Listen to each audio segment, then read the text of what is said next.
Empezamos entonces con el profe Abel Hidalgo. Gracias.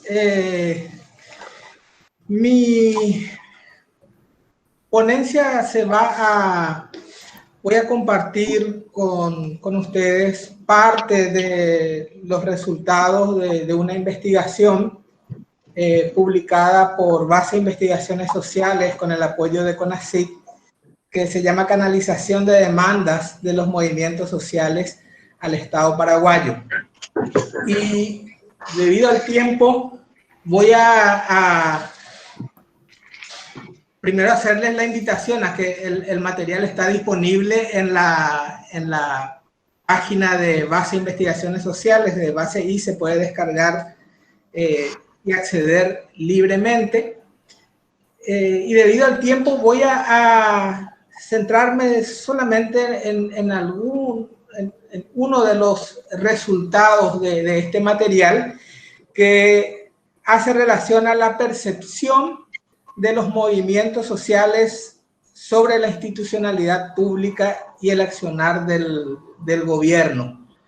Porque me parece importante resaltar, comentar y traer a este debate el punto de vista, las opiniones que tienen las organizaciones sociales hacia este tema de la institucionalidad pública, que es un elemento central cuando hablamos de democracia, o uno de los elementos centrales cuando hablamos de democracia. En este trabajo hemos encontrado como dos grandes respuestas de las organizaciones sociales sobre la institucionalidad pública y el accionar del gobierno. Si bien este trabajo fue realizado a finales del gobierno anterior, el gobierno de Horacio Cartes, creo que hay elementos que se mantienen y son comunes. Es decir, no hace falta además ahondar mucho para decir de que muchas líneas políticas, económicas, institucionales se siguen llevando a cabo durante este gobierno. Hay una continuidad y en algunos casos existe una profundización de lo que podríamos decir políticas regresivas o que atentan hacia un Estado social de derecho. Entonces, entrando en el tema,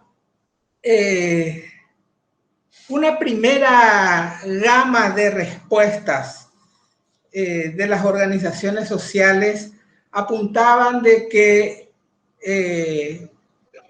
las respuestas del gobierno a sus demandas y a sus acciones se caracterizan por ser superficiales, por ser incompletas y por ser prebendarias. Es decir, hay aquí una suerte de accionar gubernamental y de respuesta gubernamental que no satisface las demandas y las necesidades de las organizaciones.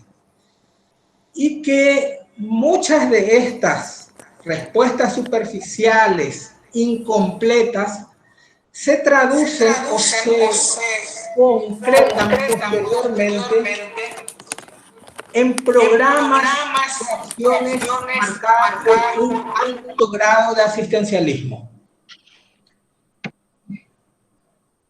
La segunda línea de respuesta va más allá de esto y dice, no solamente son superficiales, no solamente son incompletas, sino que las respuestas del gobierno para las organizaciones sociales tienen un carácter clasista.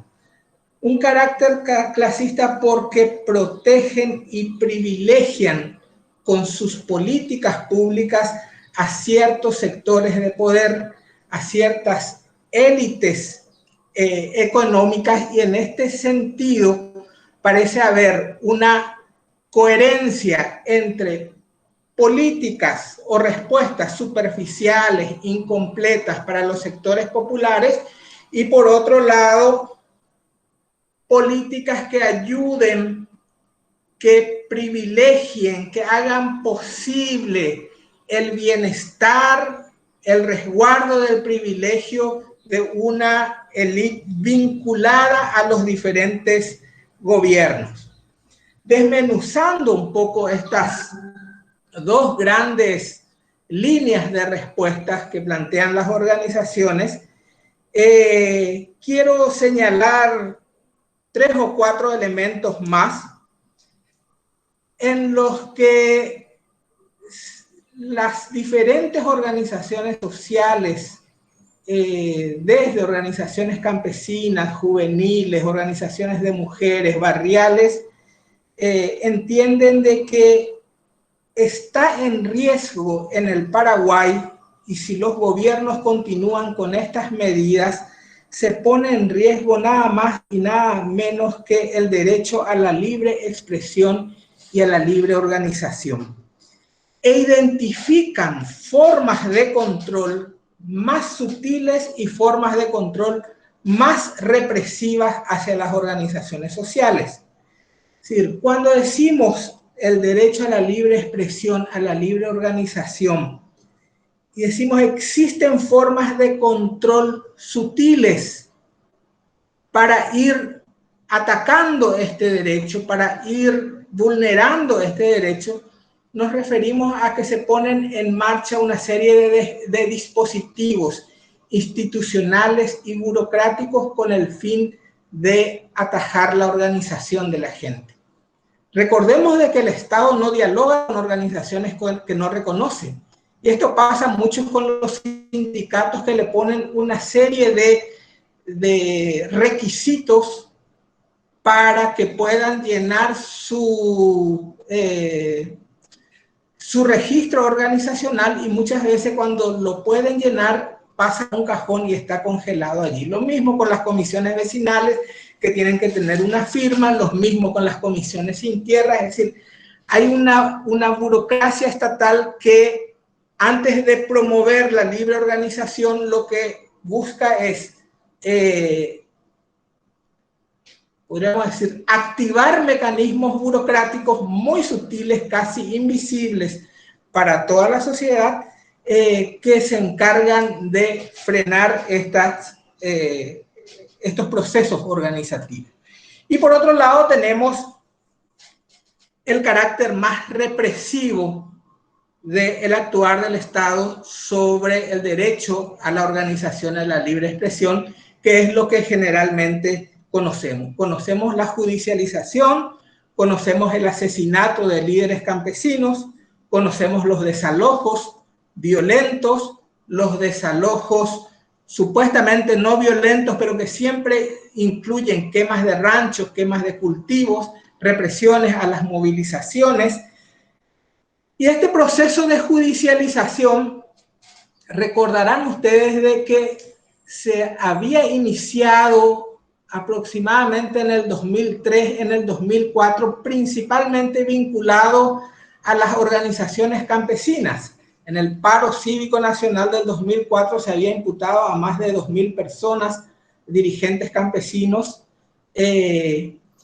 lo que significó una estrategia muy rentable para el gobierno, porque era meterle al campesino en un proceso judicial lento, caro, burocrático, y que prácticamente le impedía continuar con su tarea gremial. Años después, hoy en el 2020, vemos de que esta estrategia de judicialización no se ha detenido, no ha retrocedido, al contrario, se ha ampliado a otros sectores de la sociedad.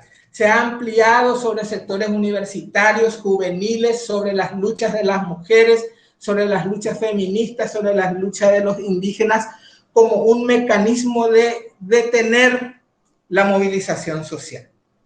Por lo tanto, muchas de las respuestas que da el Estado apuntan generalmente a la desmovilización social y no tanto a promover y a proteger el derecho de la organización y de la expresión de las personas. Otro tema que ha sido señalado también por las organizaciones tiene que ver con la agenda que los estados desean tomar.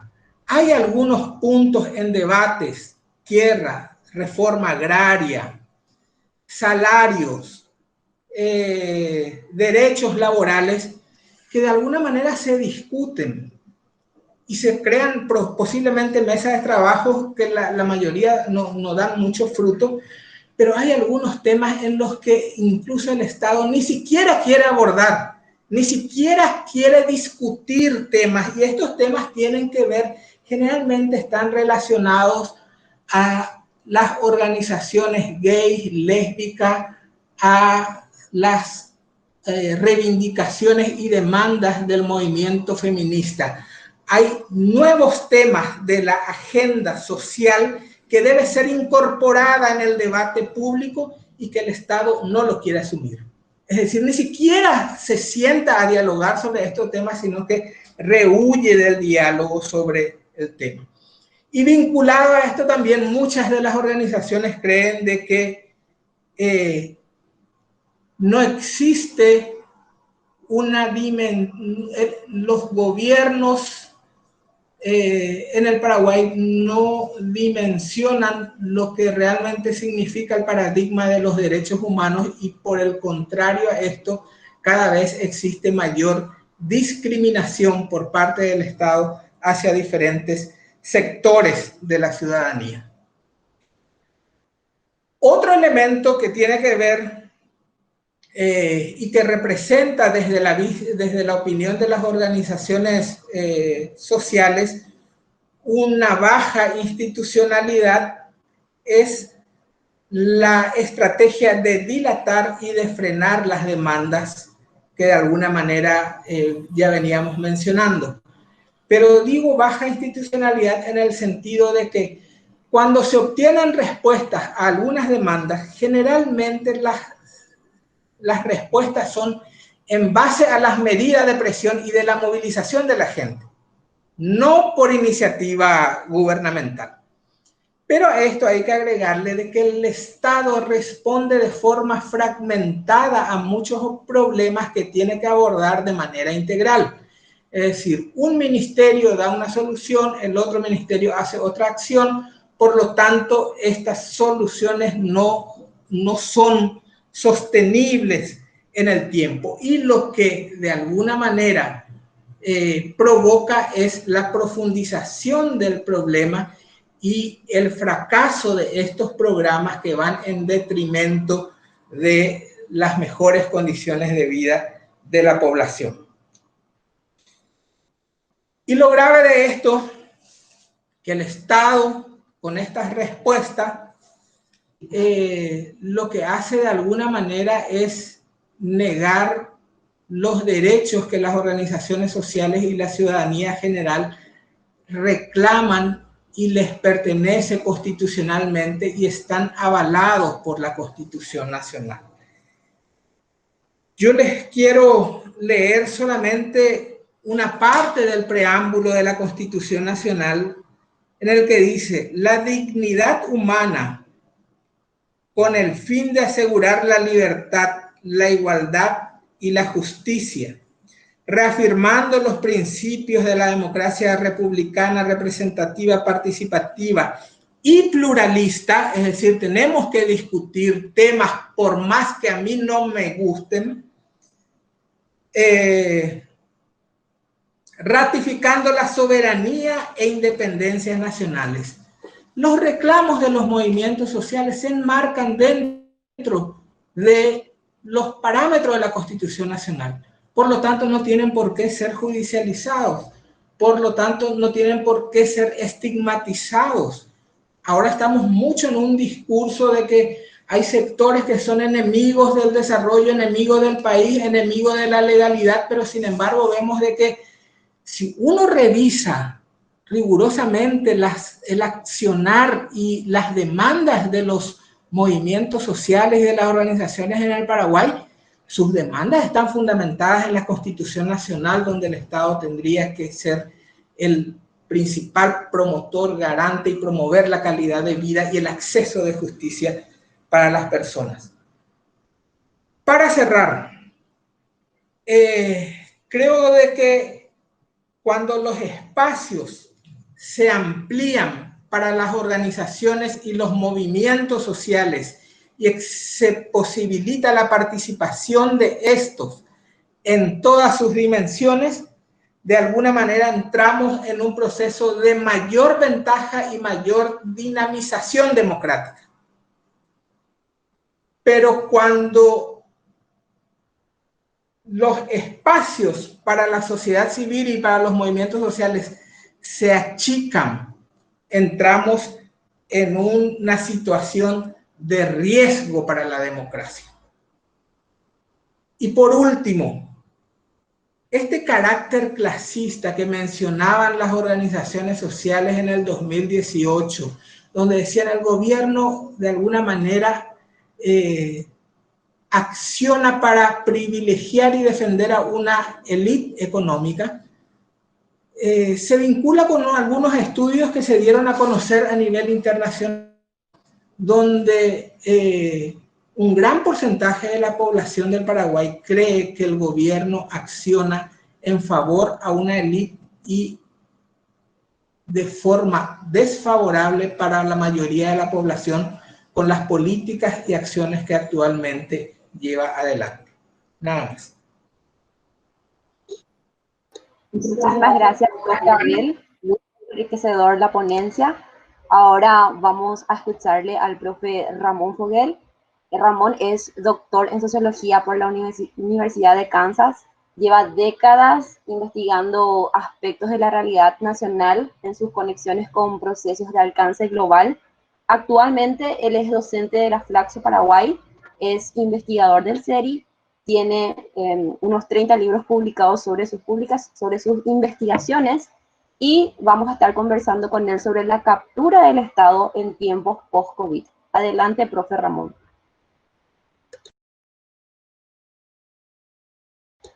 Profe, tu micrófono está todavía apagado.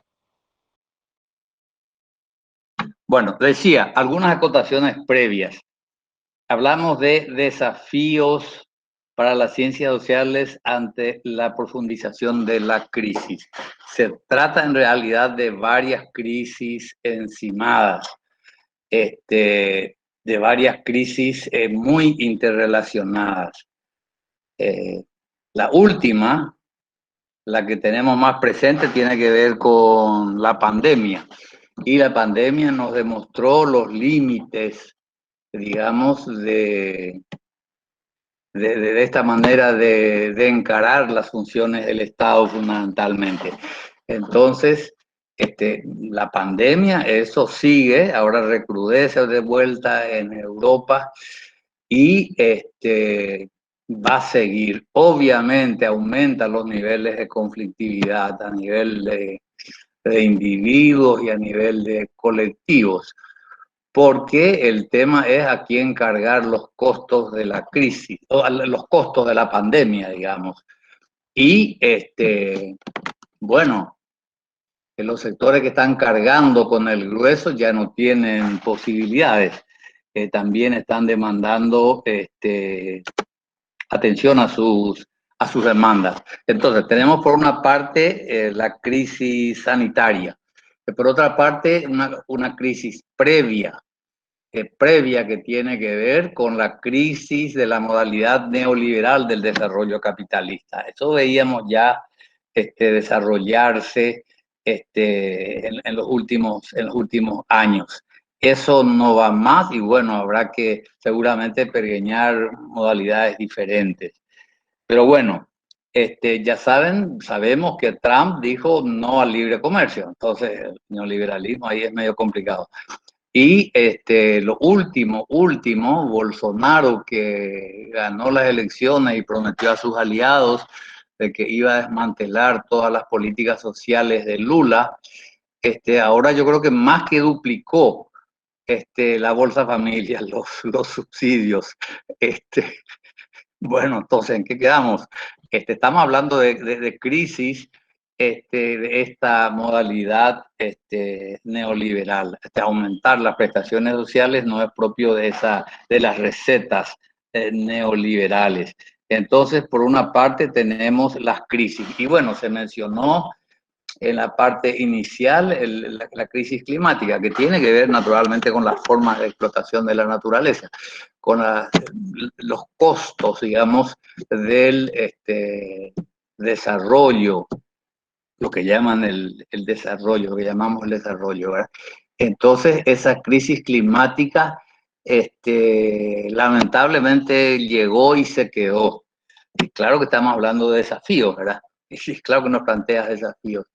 Entonces, en ninguno de los trabajos, digamos, de los especialistas, me indica que algunas medidas que se plantean como urgentes vayan a remediar el tema de la capa de ozono perforada, en fin. Lo que se busca simplemente es enlentecer ese proceso, en el mejor de los casos. En el mejor de los casos. Entonces, si estamos hablando de desafíos, esto también entra en nuestra agenda. ¿Cómo mitigar los efectos de este cambio climático? ¿Cómo, bueno, sí, cómo mitigarlo? ¿Qué estrategias adaptativas vamos a desarrollar? Entonces, acá también entra la necesidad de construir esas narrativas que niegan los efectos perversos del desarrollo y del desarrollo científico-tecnológico también, y sus efectos colaterales. Yo estoy en Tomatí, acá por lo menos una tenue llovizna después de ¿cuántos meses? 8 meses, ¿verdad? Parte de la vegetación se perdió en forma irreversible. O sea, habrá que esperar si las condiciones mejoran, no sé cuántos años, ¿verdad? Entonces, y los acuíferos también se van agotando.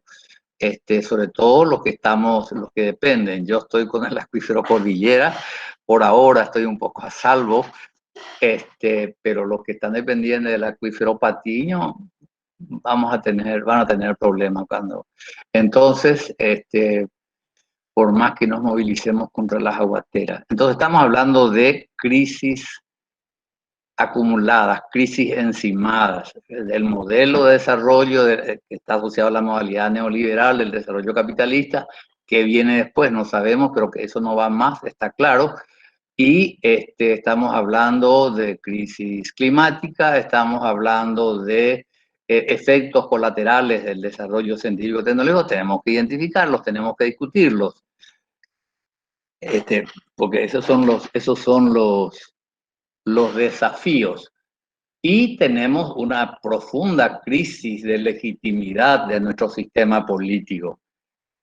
Una crisis que, no sé, por ahora por lo menos no tiene callejones de salida. Por ahora no tiene callejones de salida. Pérdida absoluta de legitimidad. Y bueno, nuestro tema, entonces, estos desafíos se agudizan con la conflictividad que aumenta. ¿Cómo va a aumentar la conflictividad? ¿Por qué aumenta? Y bueno, porque se acaban los recursos y bueno, mayor endeudamiento, pero eso también tiene sus límites, ¿verdad? Y sus costos, sobre todo para el 2023, que tenemos ya los vencimientos gruesos. Ya está ahí a la altura, bueno, en fin, ya tenemos ahí muy cerca. Entonces, ¿a quién se cargan los costos y cómo cubrimos las necesidades que nos plantea la pandemia? Pero bueno, nuestro tema, el meollo tiene que ver con la captura del Estado. Y la captura del Estado, lo que a mí me plantearon en una mirada post-COVID, ¿qué vamos a hacer con esto? Pero antes de ver qué vamos a hacer, ¿cómo viene de la mano? ¿Cómo es que, a qué apuntamos? Bueno, apuntamos a un Estado apropiado llamémosle, por una élite socioeconómica, pero en realidad detrás están las grandes corporaciones que tienen a sus agentes muy activos acá, que son los llamados gremios de la producción. Entonces, Verónica justamente nos entregó un trabajo sobre la cantidad de instituciones públicas plenamente capturadas por estos gremios. Entonces, ellos no están violando, digamos, las normas legales cuando canalizan los recursos hacia sus sectores. Por ejemplo, el IPTA. El IPTA tiene un consejo integrado por estos gremios. Entonces, no le podemos decir al actual ministro de Agricultura, que fue el anterior presidente del IPTA, que él hizo mal, que tiene que rendirnos cuenta porque el grueso del presupuesto público, de los recursos públicos, de eso se trata, fueron a investigaciones sobre la soja, que es justamente el grupo que más acumuló. Entonces, no le podemos decir, porque luego nos va a decir que el Consejo tiene capacidad vinculante en sus decisiones, y así por delante. Entonces, el FEI, en el caso de educación, está privatizado, ¿verdad?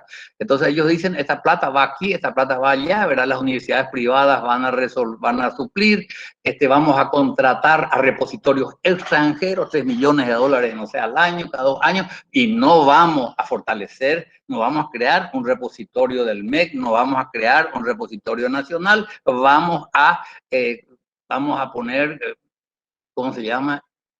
No sé, no recuerdo, pero hay un repositorio que estamos utilizando y que se está exaltando.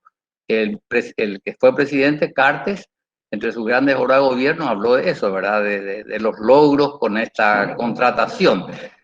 Ni remotamente se les pasó por la cabeza que podían haber anunciado que se crearon repositorios públicos, ¿verdad? Donde tengamos libre acceso sin costos, ¿verdad?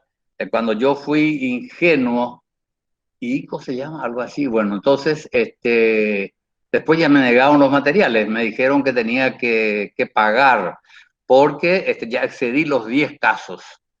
Y me dijo el director del CONACYT, amablemente, que en realidad él tendría que autorizar si es que excedían 10 pedidos, algo así, ¿verdad? A pesar del monto gigantesco que les pagamos. Pero entonces, estamos hablando de captura de distintos sectores, de los recursos públicos y naturalmente de los bienes públicos para un sector pequeño, un Estado que funciona para muy pocos, ¿verdad? Para muy pocos. Entonces, bueno, el CONACYT está privatizado también, los recursos para la investigación y así, ¿verdad? Y ahora, bueno, los que capturan al Estado, digamos, los que tienen capturado, ya están avanzando aún más, fortaleciéndose ante la crisis. Y plantean ya la criminalización, no de los campesinos, que es un tema ya, lamentablemente, tema viejo. Ahora se criminalizan los actores políticos que pretenden discutir la legitimidad de formas de apropiación, ¿verdad? Por lo menos ayer he visto que en un pedido dirigido a la Fiscalía General, que obviamente protege esos intereses, ¿verdad?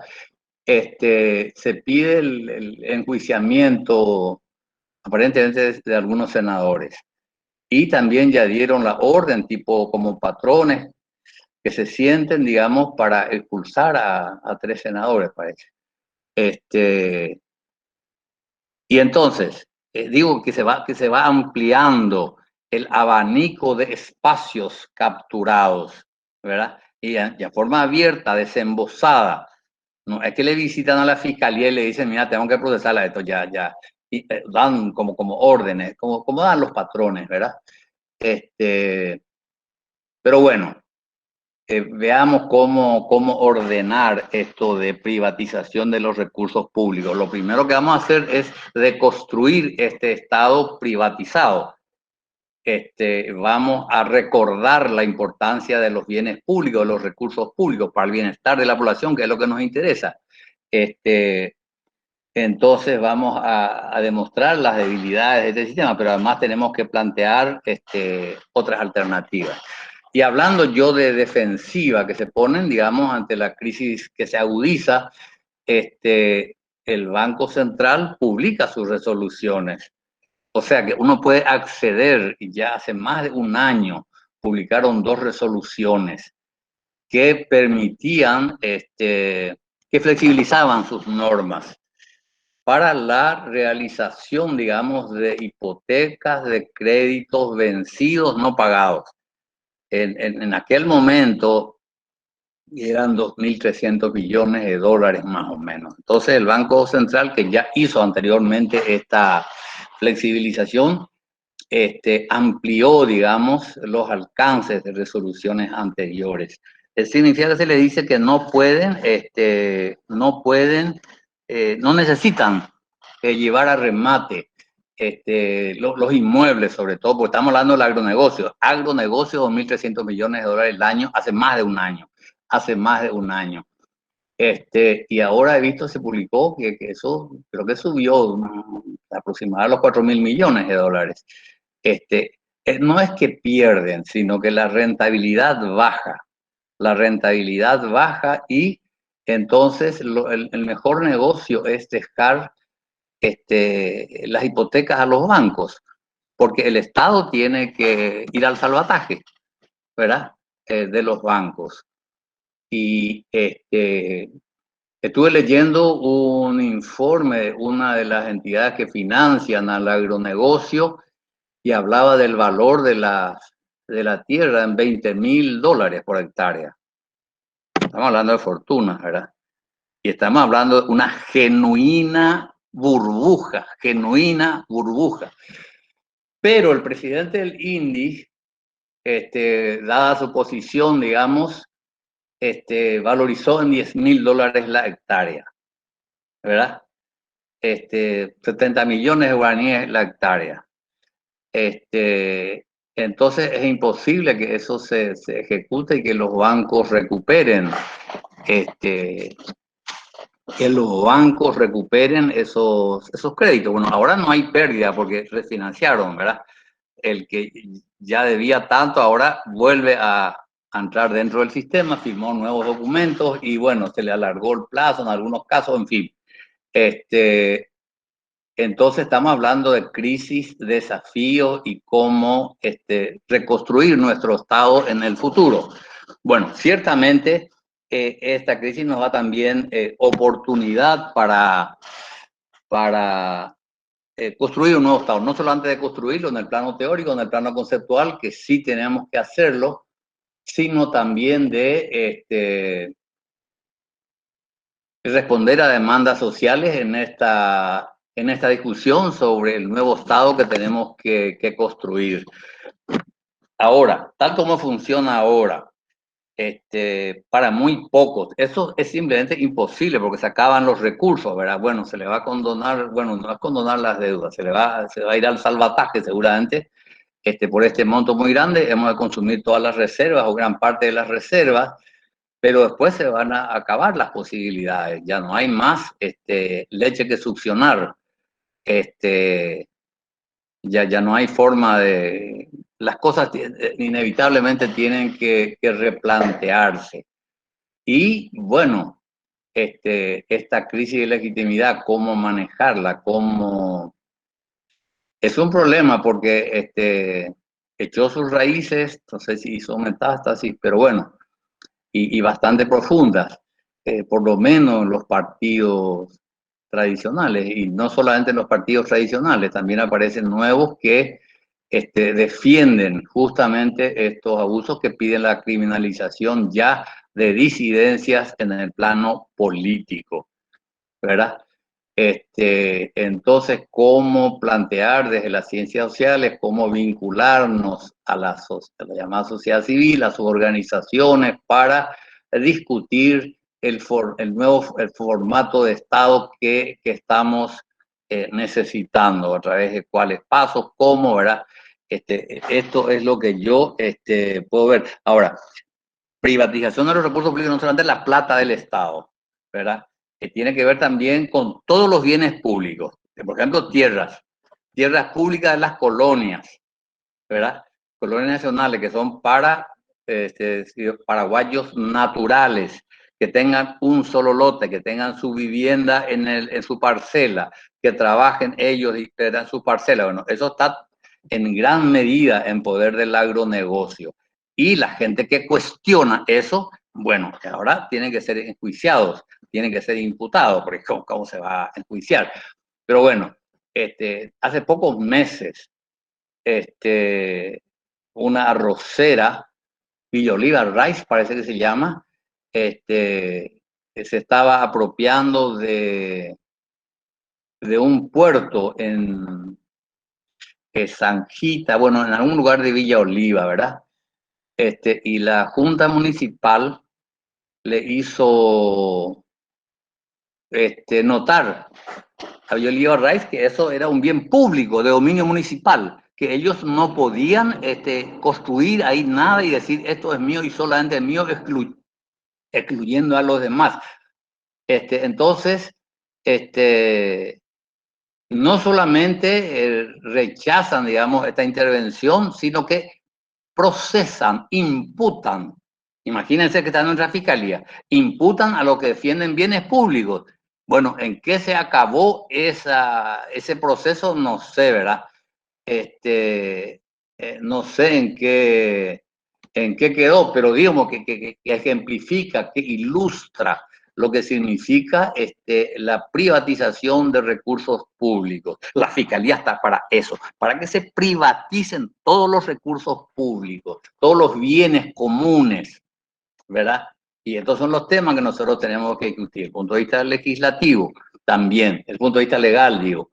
Y bueno, entonces, captar los recursos del Estado, ordeñarlos, pero también apropiarse de los recursos públicos que queden, sean canchas de fútbol, sean plazas, sea lo que sea, sean puertos, ¿verdad?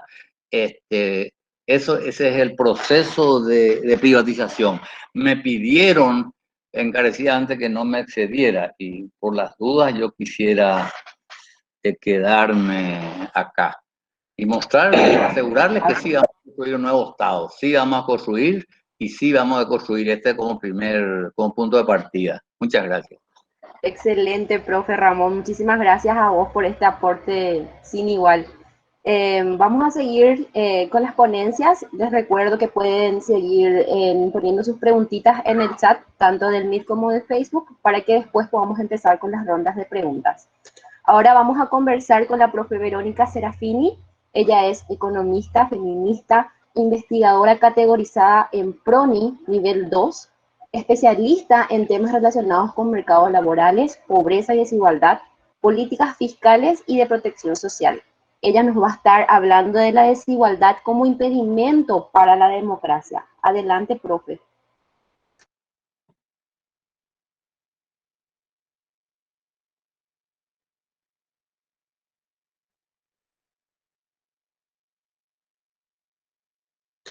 Profe Verónica, tu micrófono.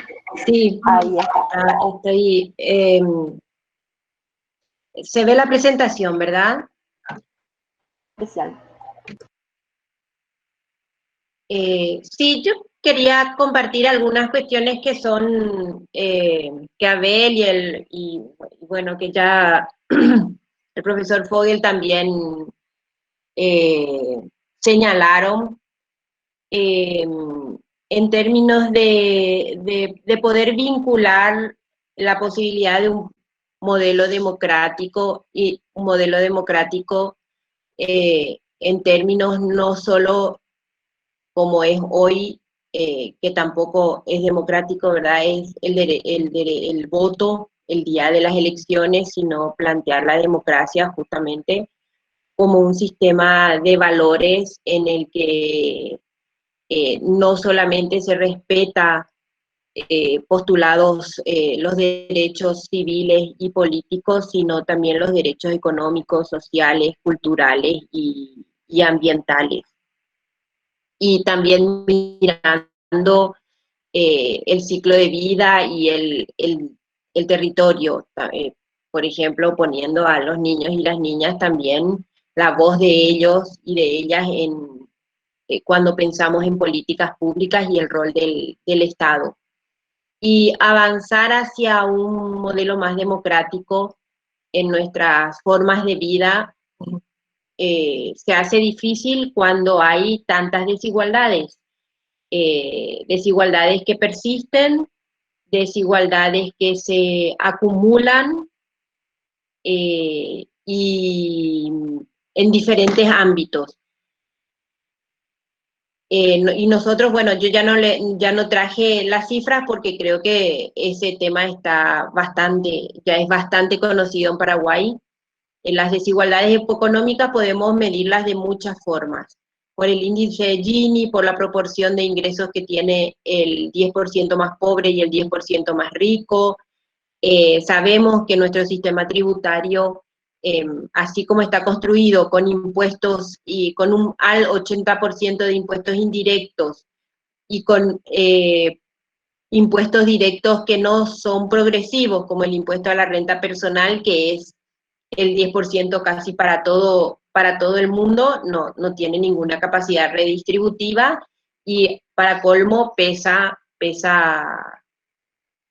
desproporcionadamente en los que tienen menos ingresos. Ni hablar del índice de Gini de la Tierra, que junto con Colombia estamos en los primeros lugares del mundo.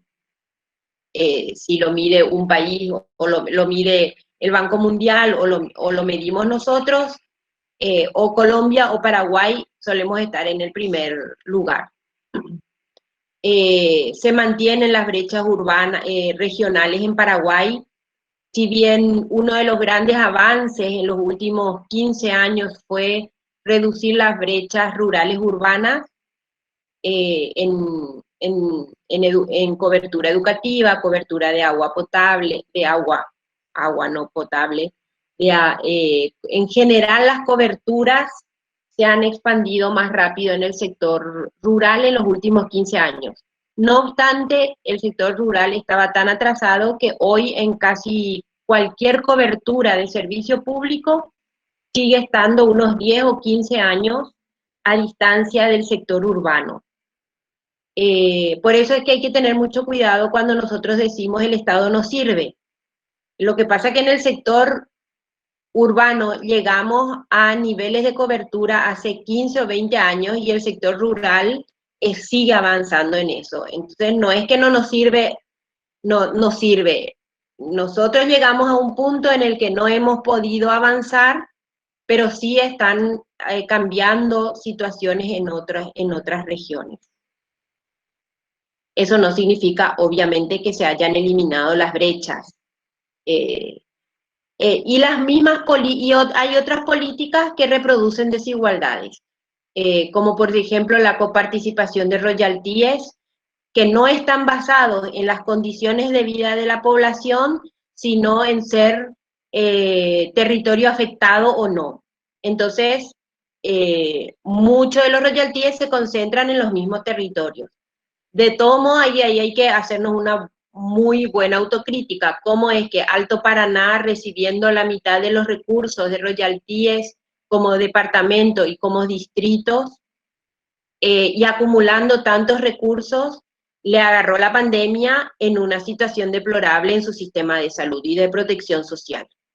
Y en su sistema también, como no tiene políticas de empleo, y hoy hay un montón de gente en la calle sin posibilidades de trabajar porque dependen exclusivamente de un comercio que tampoco siempre, no es legal en todos los casos.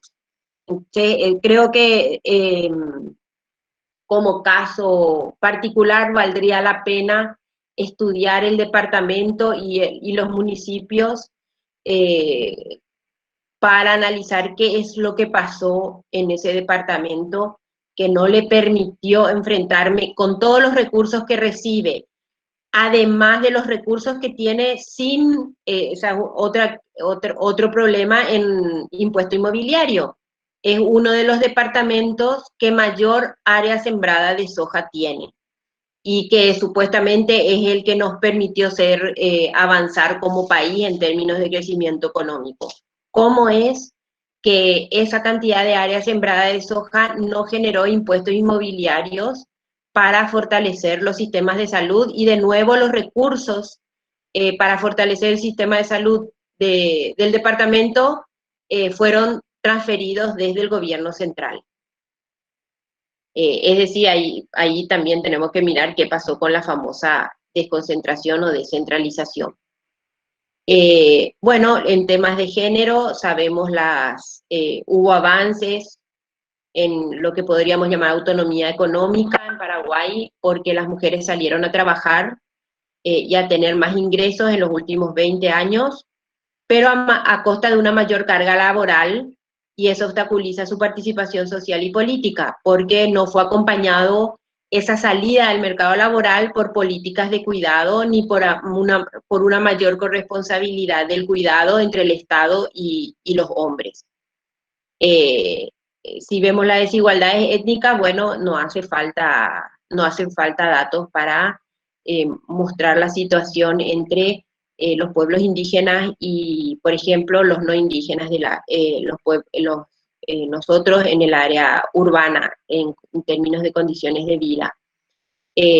También las desigualdades políticas en el acceso a la función pública. Si bien hay carreras de funcionario público en algunos ámbitos y si bien hay concursos, sabemos que está altamente partidizada la función pública. Y ese no es un problema menor en términos de generar políticas públicas que reduzcan las desigualdades. Y también las desigualdades sociales que persisten. El analfabetismo está creciendo y sobre todo en las poblaciones más pobres. La educación superior está concentrada en el quintil más rico. La seguridad social en salud y educación y jubilaciones también están concentradas en el quintil más rico. Fundamentalmente los 2 deciles superiores tienen una mucho mayor cobertura en estos ámbitos. Y las políticas no llegan a la pobreza extrema, por ejemplo, ni siquiera Tecoporá y ni siquiera la población, la pensión alimentaria, porque el Estado no tiene tecnología y no tiene voluntad para llegar a aquellos que están en peores condiciones. Y eso se puede observar en las encuestas de hogares cuando uno analiza la cobertura de los programas sociales en los deciles más pobres, en el decil 1, ahí hay todavía mucho esfuerzo que hacer como país para que tengan un mínimo nivel de vida. Y creo que un caso extremo es el del sistema tributario, porque no solamente por el lado del gasto se reducen las desigualdades, sino también por el lado del ingreso. Si nosotros recaudamos de los pobres para entregarle a los pobres, no redistribuimos. Y dado los niveles de desigualdad, nosotros tenemos que tenemos en Paraguay, necesitamos redistribuir. Y este es un gráfico de la propia SET, que una entrevista que le hizo ABC al actual viceministro de Tributación, le preguntó cómo estaba la situación en 2018 y le dijo que estaba en la misma situación que estos datos que son de 2016. Fíjense que estos datos nos muestran que de los 20 más grandes contribuyentes en Paraguay en 2016, más de la mitad no pagó nada de impuesto a la renta personal porque consiguió hacer deducciones. Otra forma de mostrar la no progresividad del impuesto a la renta personal es hallar el promedio de cuántos contribuyentes más hay y cuánto pagan de impuestos. Y fíjense, cuando en 2012 había 2.536 contribuyentes, el IRP promedio fue de 200.000 guaraníes casi. O sea, de 199.801.000 guaraníes. Es decir, los primeros 2.500 contribuyentes, que eran los más ricos, pagaron un promedio de 200.000 guaraníes de renta. Mientras que hoy, que hay 87.000 contribuyentes, porque ya entró hasta los que ganan 4 salarios mínimos, el promedio de pago de impuesto a la renta personal es de 3 millones de guaraníes. Entonces, cuando resulta que estamos cobrando más impuestos a la renta personal, no a los más ricos, sino porque están entrando los de menos recursos, porque hay una mayor cobertura en contribuyentes. Y ese es un problema grave para un sistema que debería buscar reducir las desigualdades, porque las desigualdades son las que generan conflictividad y no necesariamente la pobreza. Hay sociedades con mucho mayores niveles de pobreza de Paraguay que no son tan conflictivas como, que no hay niveles de conflictividad tan altos como cuando hay amplios, grandes desigualdades. Y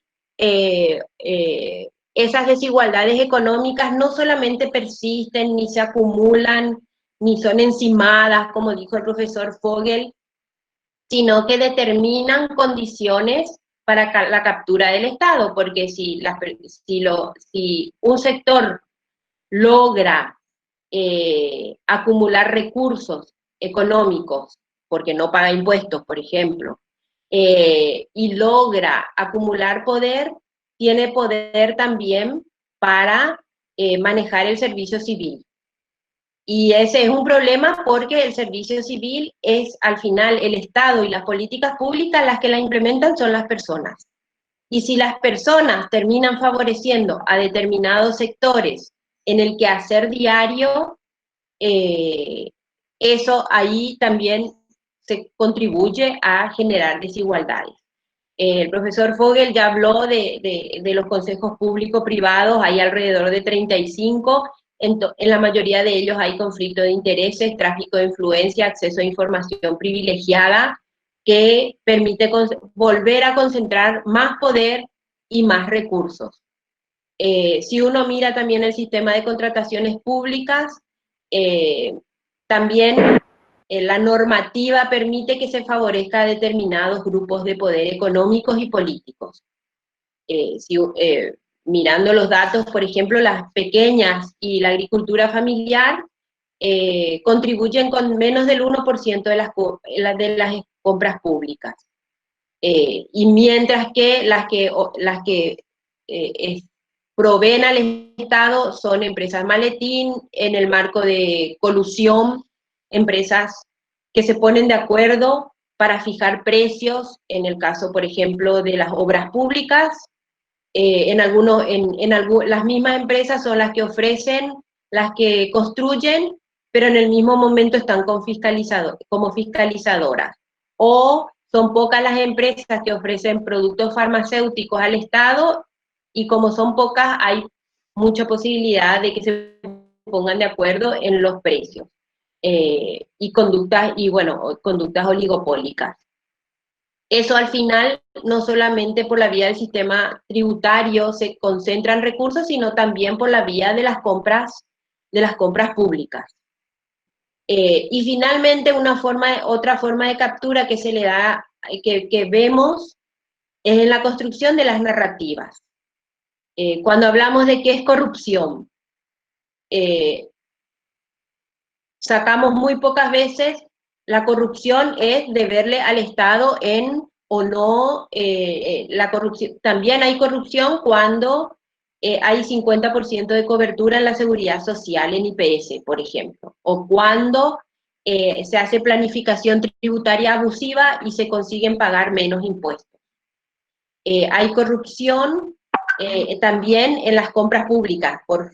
Eso por fin entró hasta hace 2 o 3 años, la corrupción era solamente la secretaria de oro o el jardinero de oro, que es una mínima parte de la corrupción. ¿Quién es invasor de tierras? El campesino, el indígena, y no las tierras malavidas. ¿Para qué sirven los tributos? Nunca hablamos de que los tributos sirven para garantizar derechos, mientras que el discurso que está en la gran parte de la sociedad es que los tributos no sirven. Entonces ahí automáticamente sale el rol del mercado y de la eficiencia del mercado. Pero si nos vamos a ver qué tan eficiente es el mercado, vemos que tampoco es tan eficiente y hay los mismos problemas que en el sector público. El discurso sobre el rol de la meritocracia también es un discurso perverso y muy clasista muchas veces. Entonces, al final, todas esas formas de desigualdades no solamente se acumulan y excluyen, sino que esas desigualdades generan así como hay desigualdades para abajo que excluyen, cuando hablamos de exclusión, estamos hablando de otro, nos excluimos de otro. Y ese otro, esas desigualdades que las solemos ver como negativas, implican desigualdades que significan, por el otro lado, un exceso de poder y de recursos, una concentración de poder político y económico y una captura por parte de las élites que después en las políticas públicas vuelve de nuevo a profundizar esas desigualdades. Por eso es que no solamente nosotros a veces creo que tenemos más cifras y más números cuando hablamos de desigualdad, de pobreza, pero tenemos que mirar el vínculo, tenemos que también fortalecer el análisis y el vínculo que hay entre qué implicancias hay entre esas desigualdades, la captura del Estado y la reproducción de las desigualdades desde el propio Estado. Y hay políticas imprescindibles, como dijo el profesor Fogel, tenemos que construir otro tipo de Estado y otro tipo de sociedad. Y ahí hay políticas que hoy existen, pero que están muy capturadas, como todo el tema de distribución de tierras. El INDER tiene un consejo, hay una narrativa con respecto a quién es invasor y quién no es invasor. La política tributaria, cuando vemos cuando se discute un decreto cuando se discutió el decreto reglamentario de la reforma del cambio de algunos cambios tributarios, porque no se puede llamar reforma a lo que se hizo el año pasado, resulta que estaban la misma gente que no quiere pagar impuestos. No estaba, por ejemplo, representados los trabajadores ni la clase media en esa mesa de discusión en el Ministerio de Hacienda. También hay una captura del servicio civil. Ahí hay que, y ahí nos debería importar la reforma, la transformación del servicio civil, porque el servicio civil tiene que responder a los objetivos nacionales y no a los intereses particulares. Y hay políticas que no existen en Paraguay, por ejemplo, una política de cuidado, que es fundamental para cambiar la forma en que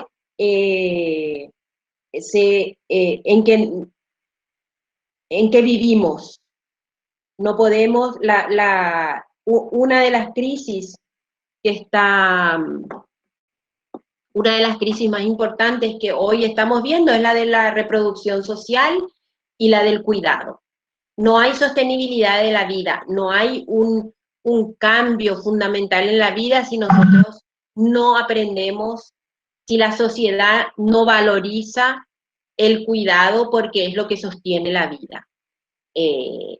La política laboral, Paraguay, el 85% de la población, el 85% de los ingresos de las familias vienen del trabajo, y es un país que el último ministerio creado fue el del trabajo, y todavía no tenemos políticas laborales activas, no hay negociaciones tripartitas, no hay protección al derecho a la sindicalización, que en parte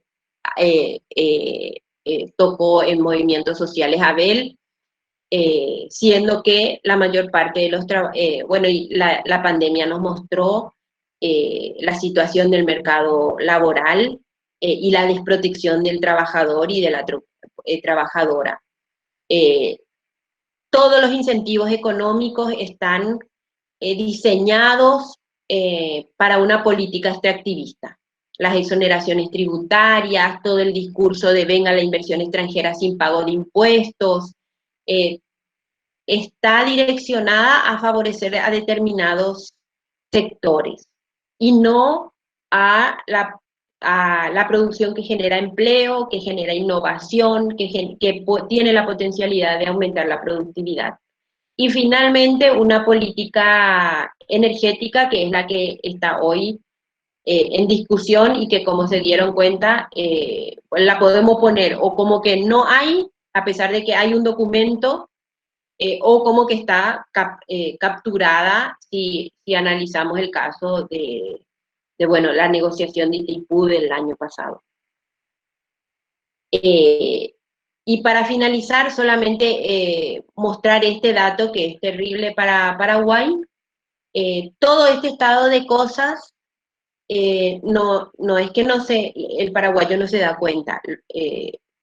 Sí nos damos cuenta y está en la percepción de las personas. Paraguay es el tercer país donde la población opina que se gobierna para unos cuantos grupos poderosos. Pero necesitamos, esto que está en la cabeza de la gente, desde la academia necesitamos ponerle cifras, hacer investigaciones, difundir esas investigaciones, no solamente para diseñar otro tipo de políticas, sino sobre todo, y me parece que en este momento, más que las políticas, es importante destruir determinadas narrativas y poner en el debate ciertos temas para frenar este fuerte avance de la derecha y de aquellos sectores que buscan mantener sus privilegios en contra de las políticas públicas que benefician a la mayoría y que deberían garantizar los derechos de todos. Bueno, muchísimas gracias y aquí dejo lo mío. Gracias, bastante enriquecedor tu ponencia, la verdad. Vamos a iniciar con la ronda de preguntas. Compañera Lili García va a estar mencionando las preguntas que se fueron dando tanto en el Facebook, en donde nos acompañaba la compañera Vía Rodríguez, como aquí en el Meet. Entonces vamos a tener de 2 a 5 minutos como para poder ir respondiendo, y si tienen más preguntas pueden seguir escribiendo en el chat de ambas plataformas. Adelante, compañera Lili. Muy buenos días, voy a estar dirigiendo las preguntas. La primera pregunta va para el profe Abel Irala y dice: a la luz de tus reflexiones, ¿cómo ves al Estado paraguayo como un Estado social de derechos, tal como nos define la Constitución? ¿Y cómo impactaría sobre la conflictividad social y la democracia el promover un sistema de protecciones sociales? La segunda va dirigida al profe Fogel. ¿Cuál sería el rol de los partidos, movimientos, para empezar a deconstruir esta realidad privatista sobre bienes públicos? Ayer Monedero lanzó una provocación. Los movimientos deberían tener un pie en el gobierno y otro en las calles. La siguiente es nuevamente para el profe Abel Irala.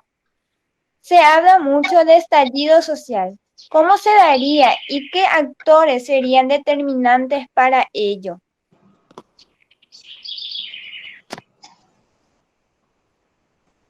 La crisis empeora las restricciones fiscales porque el gobierno flexibiliza a los que deberían ser los mayores contribuyentes, así como la corrupción por el tema de las remesas, que se ve también afectada, etc. Todo esto precisamente en este momento de mucho más que hacer. ¿Cómo el sector público podrá proteger a la población ante esta situación? No sé si la siguiente pregunta, no sé si corresponde la pregunta, pero ¿hay proyectos que ayudarían al sector más vulnerable para bajar de sus pedestales a los pudientes que sangran a los sectores más vulnerables? Esas son las preguntas que tenemos hasta ahora.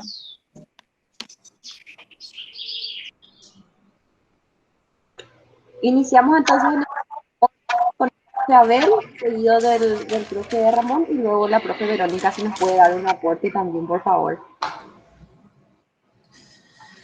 Sí, tengo entendido de que son dos preguntas, una referida al Estado Social de Derecho y otra sobre los estallidos sociales, ¿no?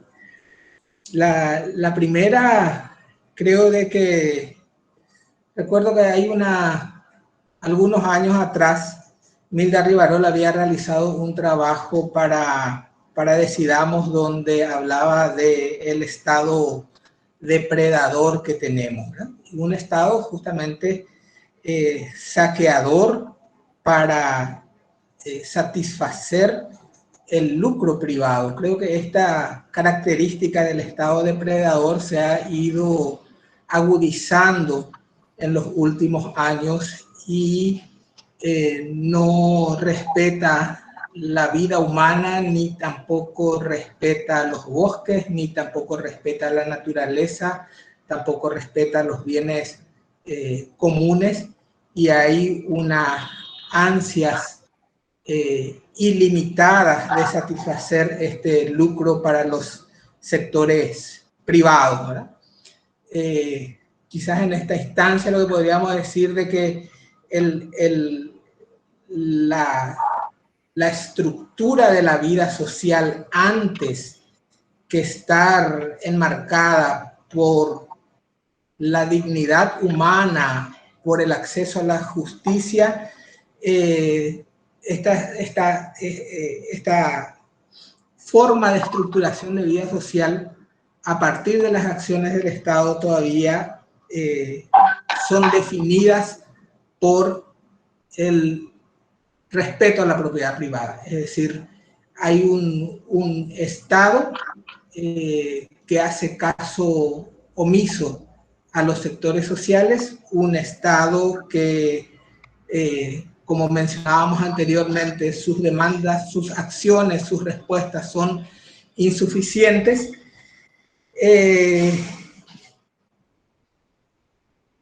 Y por lo tanto, muchas de sus acciones,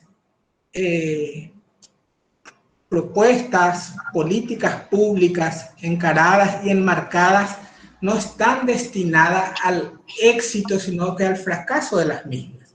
Esto sucede generalmente con las organizaciones o con las comunidades campesinas, con los diferentes programas donde el resultado hoy es el endeudamiento de miles de familias campesinas. El resultado hoy es la imposibilidad de produciendo alimentos.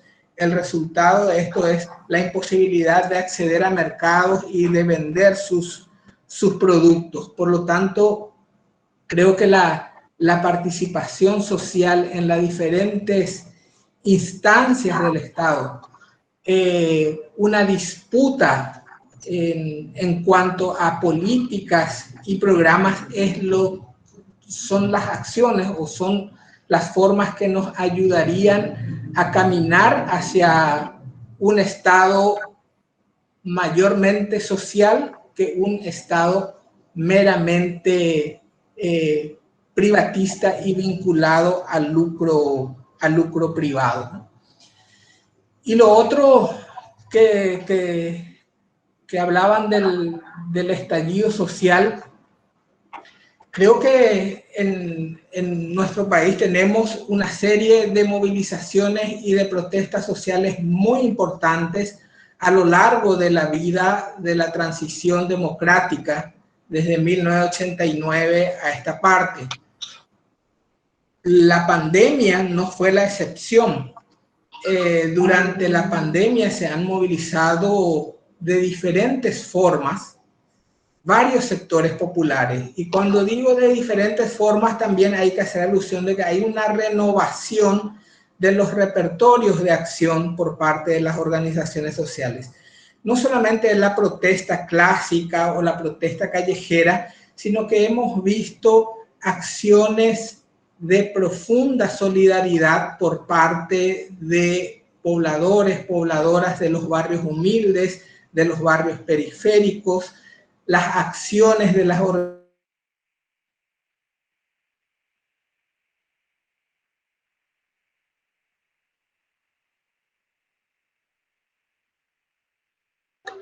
Parece que se quedó colgado.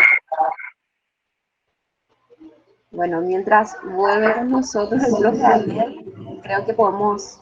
Allí te vemos otra vez, pero que te quedaste colgado un ratito y no... Vuelvo, perdón, es que tuvimos aquí un bajón de energía eléctrica, se nos fue la luz, pero ya volvió. Entonces decía, estos repertorios de acciones de alguna manera van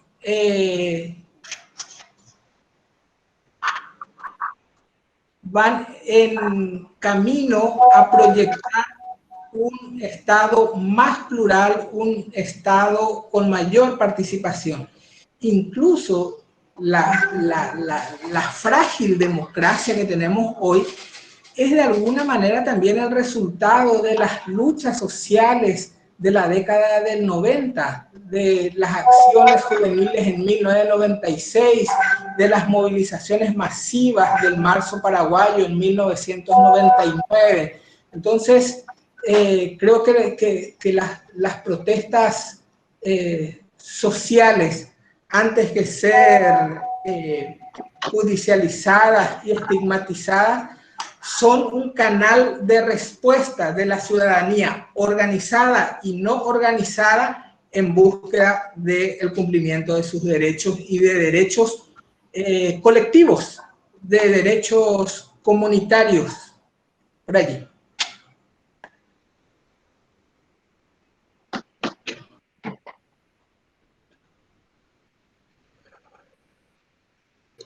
Gracias, profe. ¿Puedes repetir la pregunta para Ramón, por favor? Sí. ¿Cuál sería el rol de los partidos, movimientos, para empezar a construir esta realidad privatista sobre bienes públicos? Ayer Monedero lanzó una provocación. Los movimientos deberían tener un pie en el gobierno y otro en las calles. Muy bien. Entonces, recordar nomás la magnitud, digamos, de este problema de captura. Primero, no es algo exclusivo de Paraguay. Sin embargo, acá tiene mucho más fuerza, está mucho más agudizado, y eso responde a razones históricas.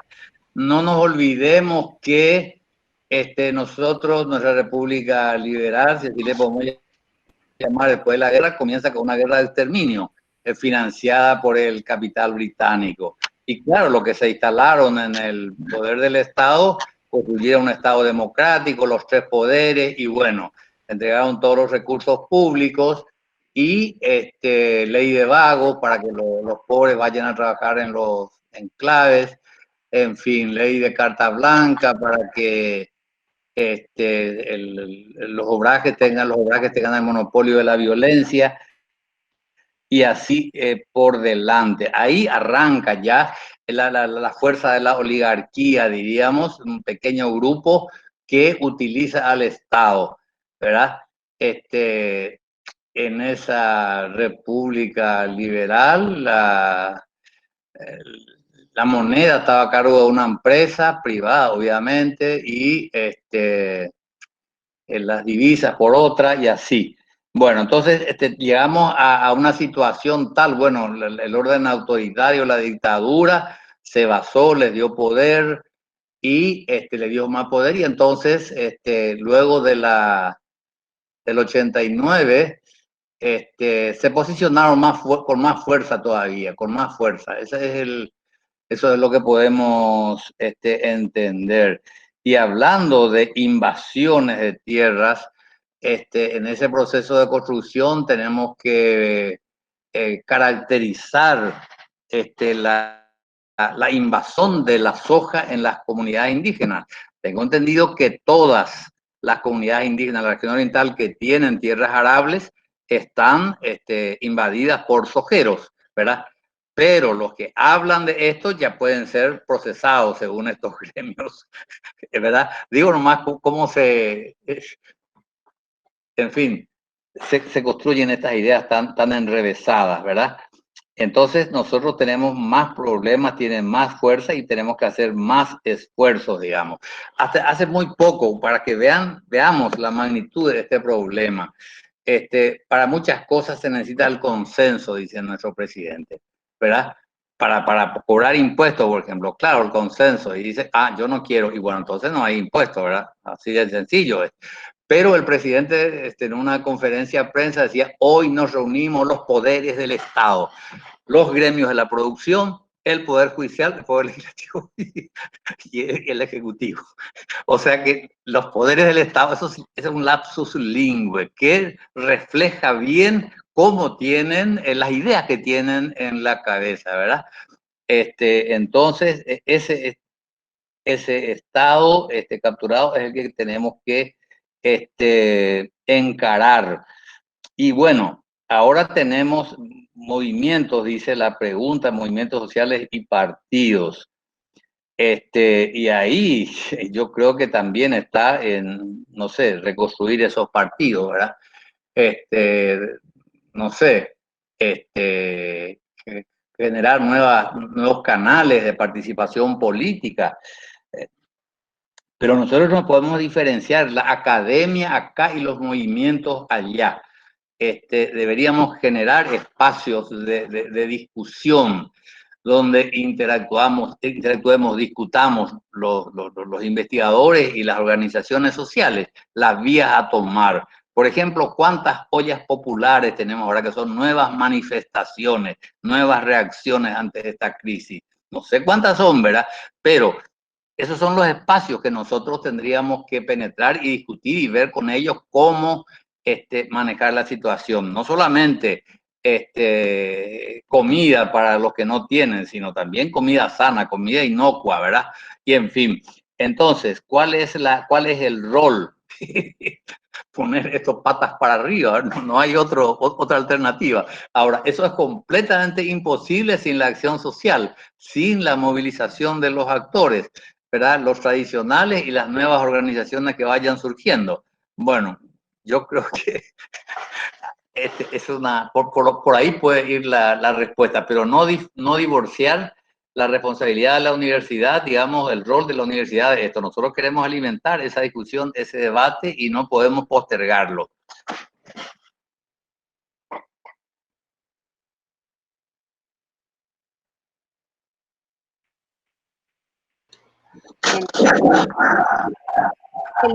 ¿Tenés más preguntas nuevas? Sí, vamos con la segunda y última ronda. La primera pregunta va dirigida a la profe Verónica. ¿Cómo generamos conciencia social teniendo en cuenta la captura también de los medios de comunicación?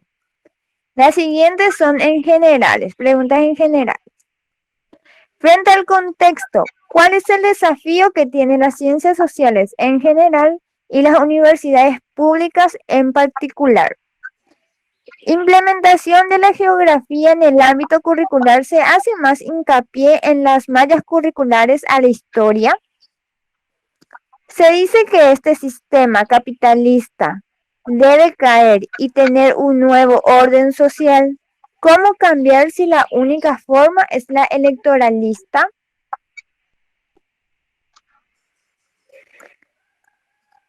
Y esas son todas las preguntas. Hay otra.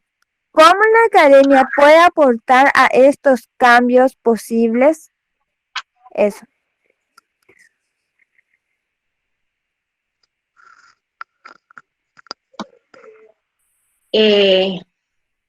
Yo, para cerrar, porque ya estamos casi sobre la hora, el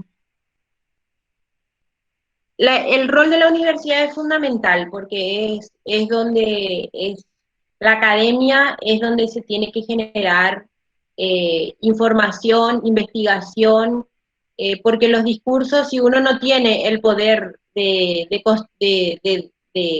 imponer un discurso, lo tiene que imponer en el debate y con base en datos. Si no somos dueños de los medios de comunicación, necesitamos por la vía del argumento. Y me parece que esa es una vía más constructiva para todos. Y en ese sentido la investigación es fundamental y construir y organizar este tipo de espacios. Y no quedarnos solamente con la difusión en estos espacios, sino llegar hasta las organizaciones, los movimientos, incluyendo la gente que está en las ollas populares. ¿Por qué tuvimos que recurrir a ollas populares cuando existen instrumentos de protección social que hubieran permitido hacer las cosas distintas si Paraguay hubiera avanzado en un sistema de salud y en un sistema de protección social de mayor cobertura y en empleos de mejor calidad? Hubiéramos sufrido mucho menos de lo que sufrimos hasta ahora. Y eso por un lado. Yo quiero ser optimista pensando en que si llegamos hasta aquí, además, no fue gracias al altruismo de los políticos. No es que hubo políticos que decidieron ampliar la cobertura de educación y que hubo políticos y la lucha por el arancel cero muestra eso. Las políticas se construyen por la lucha de la gente. Y así es aquí y en cualquier lugar del mundo. Hay pactos y esos pactos hay que construirlos. Y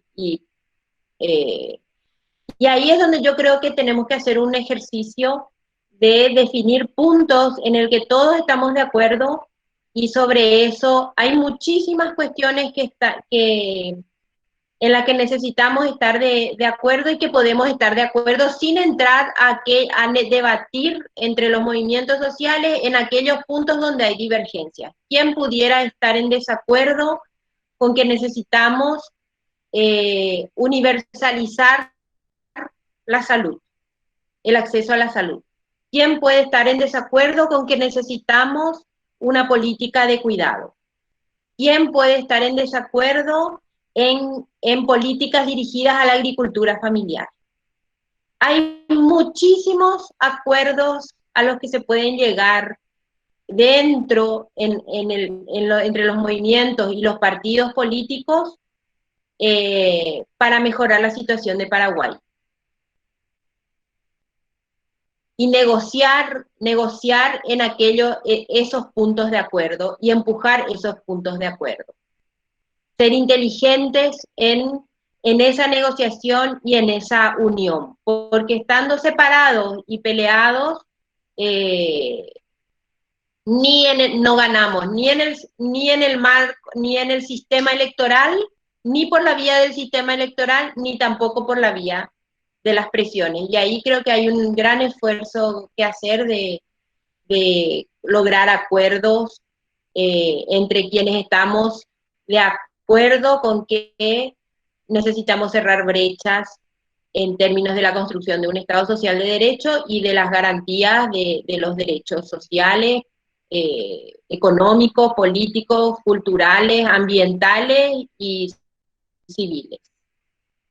Y bueno, con eso creo que me voy despidiendo porque todavía falta que cierren Abel y el profesor Vogel. Así que muchísimas gracias de nuevo.